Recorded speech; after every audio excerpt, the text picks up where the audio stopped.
Have you ever doubted yourself? You've had thoughts that, gee, I want to be a speaker, but then those doubts start creeping in, like I'm not good enough. Well, I can show you how. I just completed leading my 3.5-hour workshop here in Charlotte, Speak to Attract More Clients. We started off with shifting your mindset about speaking, teaching you how to overcome that fear of speaking. And then I worked with my participants on creating their personal story. Everybody should have a personal story when they're speaking.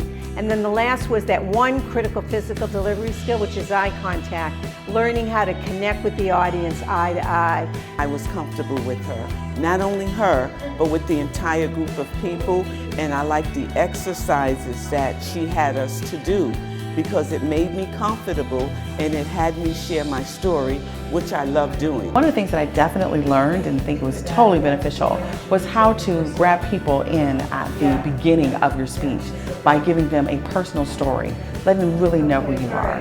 Rochelle's just wonderful at that, and I was really grateful for today's event.